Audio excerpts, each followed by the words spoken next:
ഇതേ ഗൈസ്, അപ്പോൾ ഇതിൻ്റെ രണ്ടാമത്തെ ദിവസമാണ്. രാവിലെ എഴുന്നേറ്റ് കാണുന്നത് ഈ കാഴ്ചയാണ്, ഫുള്ള് പച്ചപ്പ്.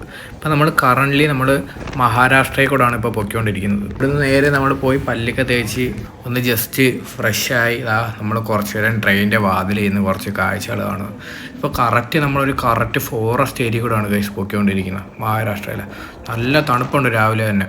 ഇതേ ഗൈസ്, അങ്ങനെ ഞാൻ ഡോറിൻ്റെ സൈഡിൽ നിന്ന് പെട്ടെന്ന് ഇരുട്ടായി ഗൈസ്. നോക്കാത്തെന്തോ നമ്മുടെ ട്രെയിൻ ഒരു തുരങ്കത്തിൻ്റെ അകത്തോടെയാണ് പൊയ്ക്കൊണ്ടിരിക്കുന്നത്. ഏകദേശം നല്ല ദൂരം ഉണ്ടായിരുന്നു ആ തുരങ്കം. പിന്നെ കൂടുതൽ ഞാൻ ട്രെയിനിൻ്റെ ഡോർ സൈഡിൽ നിന്ന് തന്നെയാണ് യാത്ര ചെയ്തത്. സീറ്റിൽ ഇരുന്ന് ബോറടിച്ച് ഇവിടെ വന്നിങ്ങനെ നിൽക്കും. ഇവിടെ വന്നിങ്ങനെ കാഴ്ചകളൊക്കെ കണ്ട് പോകാൻ നല്ല രസമാണ്. നമ്മളെ കേരളമാണെങ്കിൽ ഈ സൈഡുകളിലൊക്കെ വീടും കാര്യങ്ങളൊക്കെ കാണും. ഇവിടെ വീടും കാര്യങ്ങളൊന്നുമില്ല, ഫുള്ള് കാട് തന്നെ.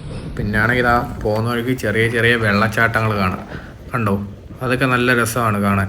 പിന്നാണെങ്കിൽ സമയം പോകാൻ വേണ്ടി ഇതിനകത്ത് ഓരോ കോപ്രായ വീഡിയോകൾ ഇങ്ങനെ എടുത്തു. പിന്നെ കുറേ ദൂരം ചെന്നപ്പോൾ നമ്മുടെ ഒരു നദിയുണ്ട്, അതിൻ്റെ സൈഡിലാണെങ്കിൽ ഒരുപാട് വീടുകൾ. അതൊക്കെ നല്ല ഭംഗിയുണ്ടായിരുന്നു കാണാൻ. അങ്ങനെ ഇപ്പം നമ്മൾ ട്രെയിൻ പോകുന്നത് വെച്ചാൽ മഹാരാഷ്ട്രയിലെ വീർ എന്ന് പറയുന്നൊരു ഗ്രാമത്തിൽ കൂടെയാണ് ട്രെയിൻ പൊയ്ക്കൊണ്ടിരിക്കുന്നത്. പിന്നാണെങ്കിൽ സമയം പോകാൻ വേണ്ടി ഇതിനൊക്കെ വീഡിയോകൾ എടുത്തുകൊണ്ടിരിക്കുക ഗൈസ്. ഇപ്പം ഞാൻ എത്തിക്കുന്ന മഹാരാഷ്ട്രയിലെ പെൻ എന്ന് പറയുന്ന സ്റ്റേഷൻ. രാത്രി തൊട്ട് തുടങ്ങി മഴ ഇപ്പോഴാണ് തോന്നുന്നത്. ഇപ്പോഴാ ചെറുതാ സൂര്യപ്രകാശമൊക്കെ വരാൻ തുടങ്ങി. അതെ, അങ്ങനെ നമ്മൾ ഡോറിൻ്റെ സൈഡിൽ ഓപ്പോസിറ്റ് ഒരു ട്രെയിൻ വരുന്നത്. പിന്നെ അതും ഒരു വീഡിയോ എടുത്ത് ചുമ്മാ ഇരിക്കട്ടെ എന്ന് വിചാരിച്ചു.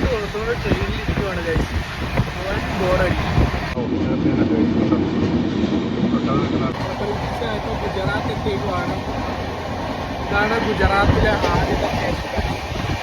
മഹാരാഷ്ട്രയിൽ നിന്ന് ഗുജറാത്തിലോട്ട് വരുമ്പോൾ ആദ്യത്തെ സ്റ്റേഷൻ ഇതാണ്.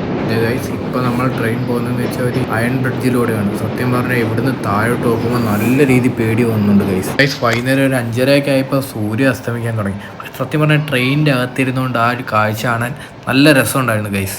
നമ്മളെ ട്രെയിനിലെ രണ്ടാമത്തെ ദിവസം കഴിയാൻ പോവാണ്. രാത്രിയായി, ഞാൻ ഫുഡെല്ലാം കഴിച്ച് കിടന്ന് ഉറങ്ങാൻ പോവാം. ഇനി നാളെ രാവിലെ ഡൽഹി എത്തും. അപ്പോൾ അവിടെ ചെന്നിട്ട് ബാക്കി കാണാം. അപ്പോൾ ബൈ.